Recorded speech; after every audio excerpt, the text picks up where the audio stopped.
My name is Jasmine, and for the past 4 years, I've worked as a senior project manager at Bennett Construction. Unlike many of my colleagues who complain about our hectic schedules and demanding clients, I thrive on the pressure. There's something deeply satisfying about seeing a project through from blueprints to ribbon cutting.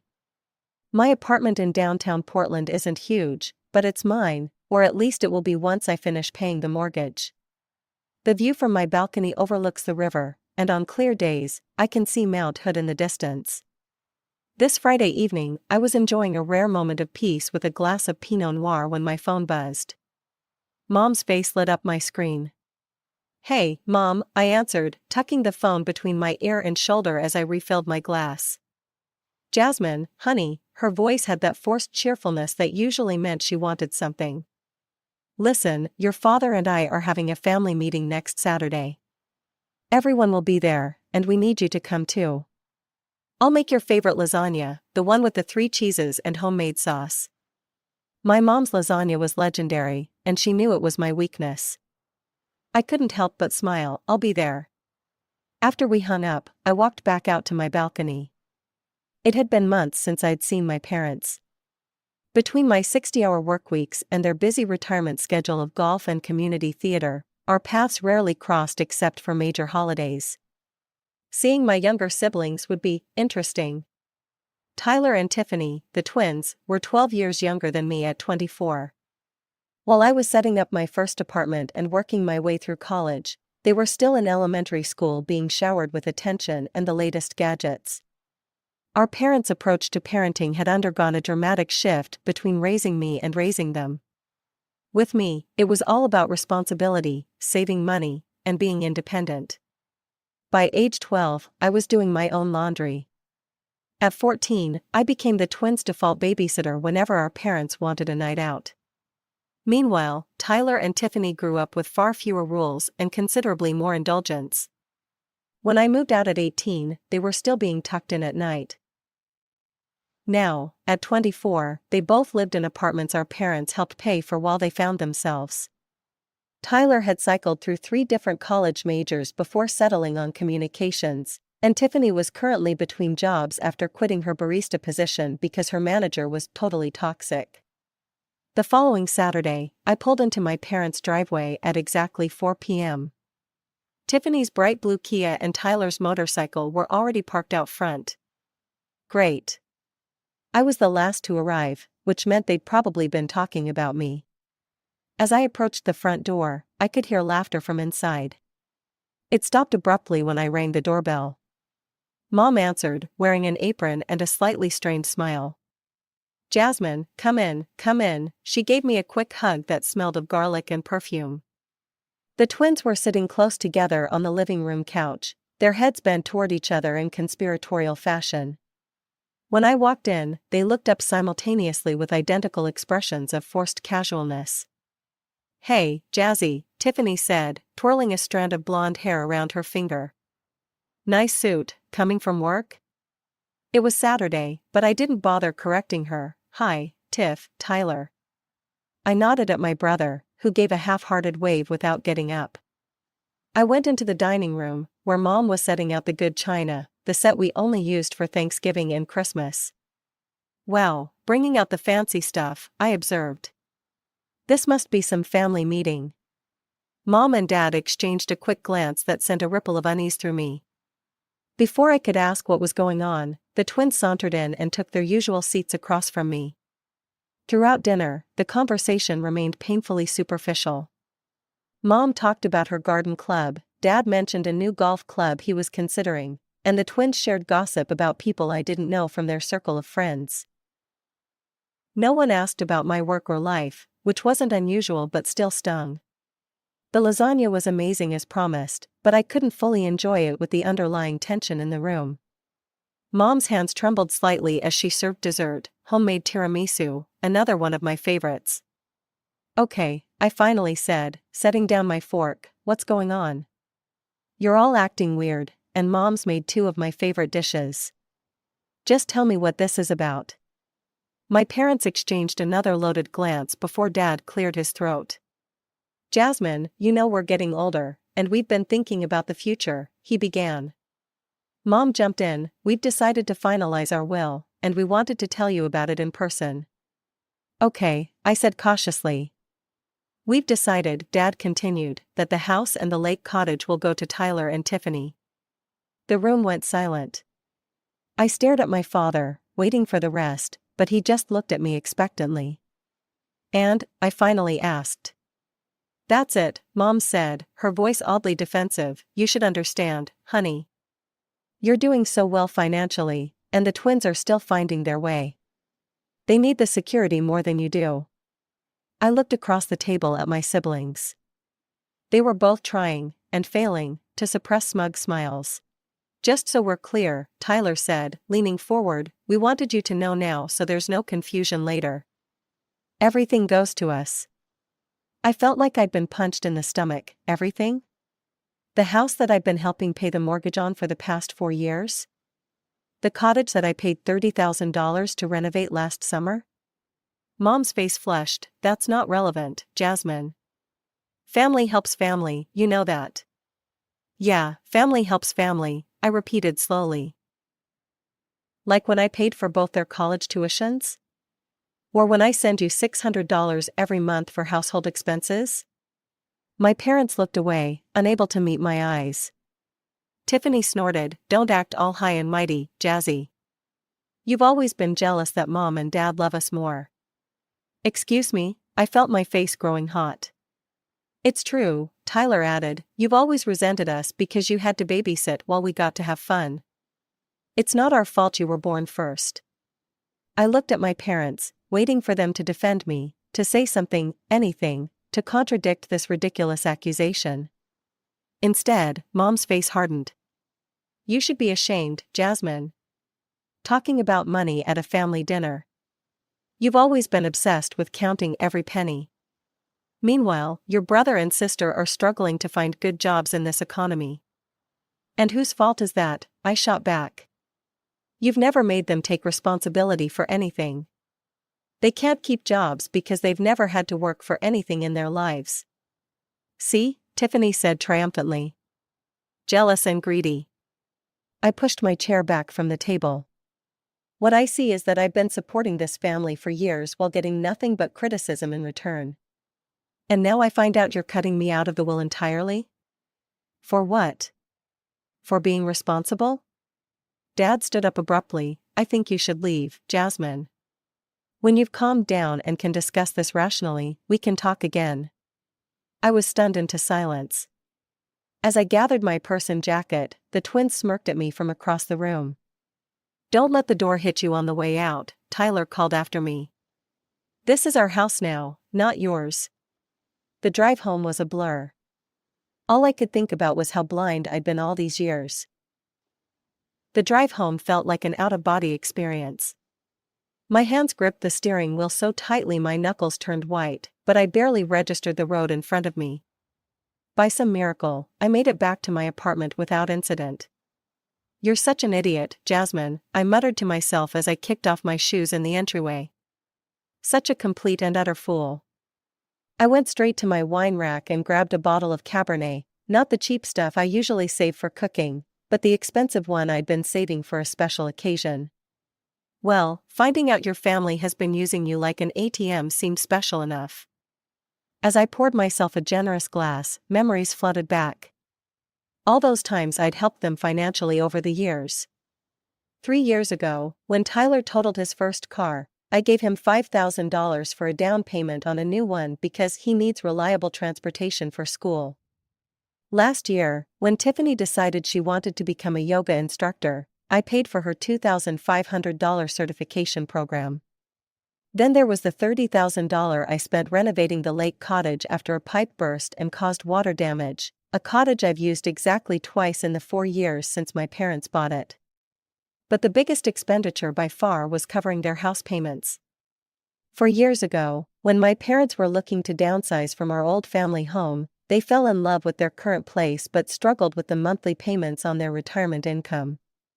They took out the mortgage themselves, but right after I got my promotion, they asked if I could help them with the payments.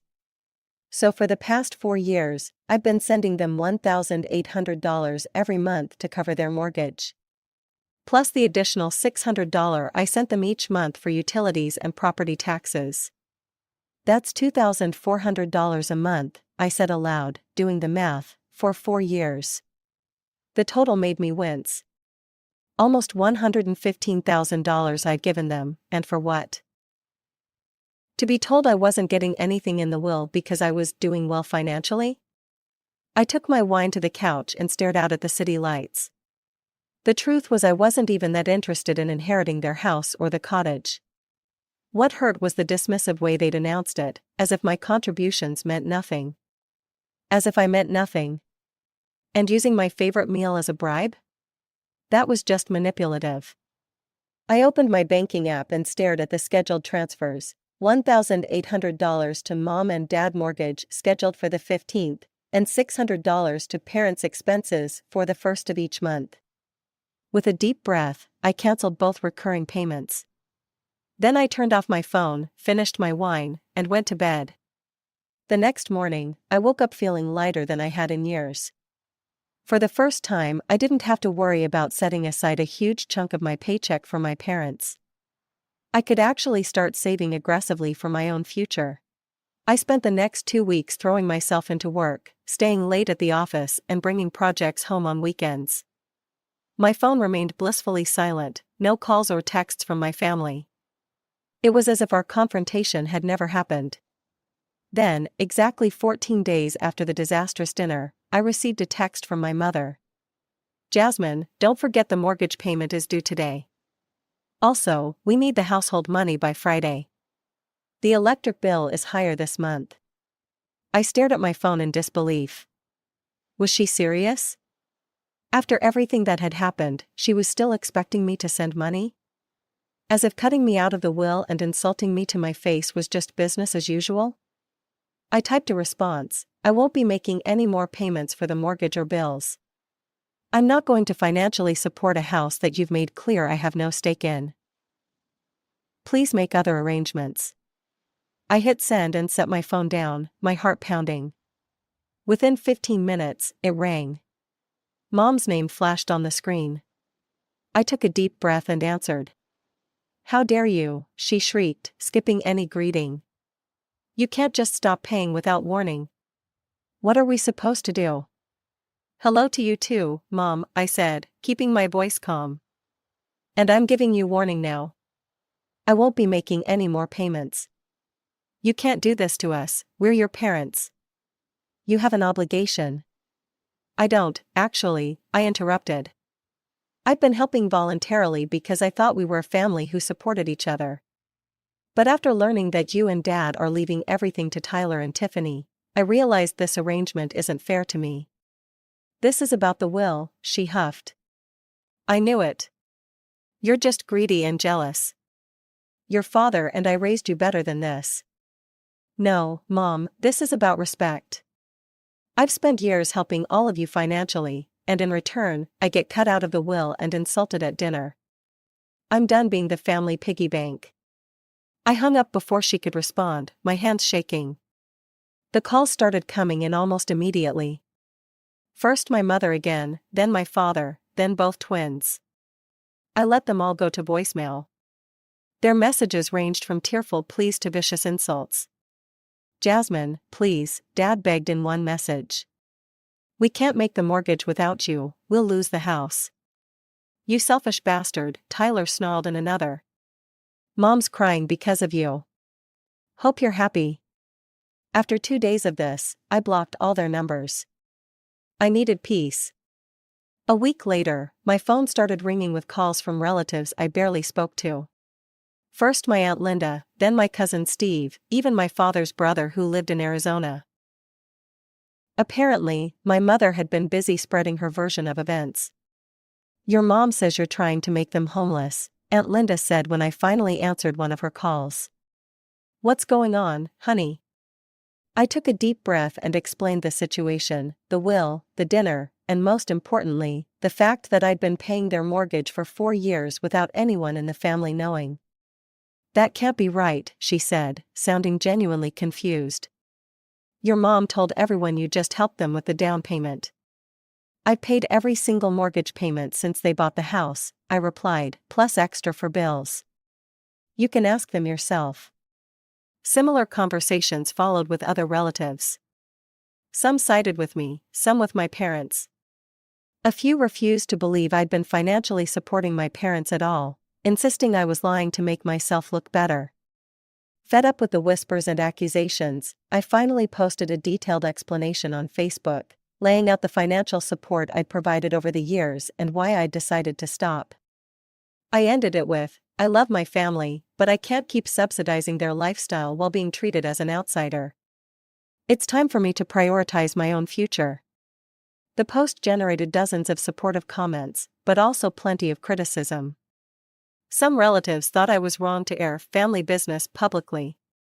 Others suggested I should keep paying the mortgage regardless of the will situation because they're still your parents. A month passed without any contact from my family. I'd started to think maybe they'd finally accepted my decision and moved on. Work was busy as usual, and I was finally enjoying the financial freedom of not supporting 4 extra adults. I'd even put a deposit down on that trip to Italy I'd been dreaming about for years. But peace never lasts long in my family. It was a Tuesday when I got the assignment to oversee a project in Sacramento. The company had just completed construction on a medical office building, and they needed someone to handle the final inspections and client walkthrough. "It's just 3 days, my boss assured me. You'll fly out Wednesday morning and be back Friday night." I packed lightly, just a carry-on suitcase with the essentials and my laptop. The trip went smoothly. The client was thrilled with the building, the inspections passed with only minor issues to address, and I even managed to enjoy a nice dinner at a local restaurant recommended by the concierge at my hotel. By Friday afternoon, I was on a flight back home, feeling accomplished and ready for a relaxing weekend. When I finally arrived at my apartment building around 8 p.m., the first thing I noticed was that something looked off about my door from down the hallway. As I got closer, my stomach dropped. The entire door frame was covered in expanding foam, the kind that hardens into a solid mass. Someone had deliberately sprayed it all around my door, making it impossible to insert my key or open it from the outside. "What the hell?" I muttered, setting down my suitcase and touching the foam. It was completely hardened. There was no way I was getting into my apartment without professional help. I pulled out my phone and called the building's emergency maintenance number, but got voicemail. Next, I tried the building manager, who answered on the 4th ring. "Ms. Mitchell, what can I do for you?" "Someone vandalized my apartment door," I explained, trying to keep my voice steady.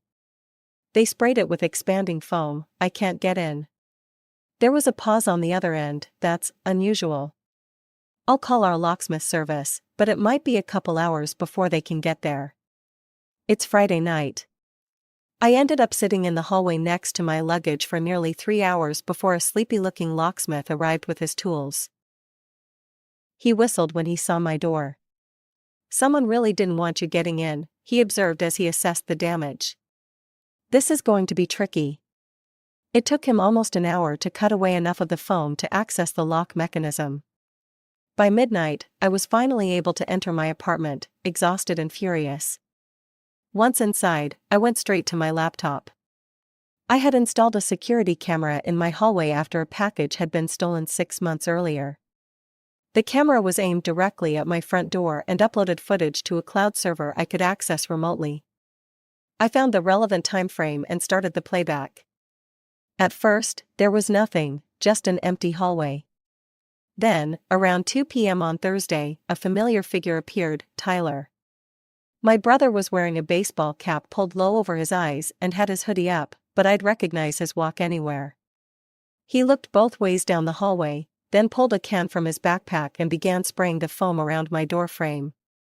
He worked methodically, making sure to cover every inch of the lock and the seam where the door met the frame. When he was done, he stepped back to admire his work, then hurried away. I watched the footage 3 times, my anger building with each viewing. This wasn't just petty revenge, this was criminal vandalism. And it would cost thousands to repair properly. The next morning, I took the video footage to the local police station and filed a formal complaint against my brother. Do you have any idea why he would do this? The officer asked as she took my statement. Financial disputes, I said simply. I didn't feel like explaining my entire family drama to a stranger. The officer nodded and continued typing. We'll have someone contact him for questioning. In the meantime, do you have somewhere safe to stay? If you're concerned about your safety. I'll be fine, I interrupted, I just want him held accountable for the damage. 3 days later, I received a call from the same officer. Ms. Mitchell, we brought your brother in for questioning.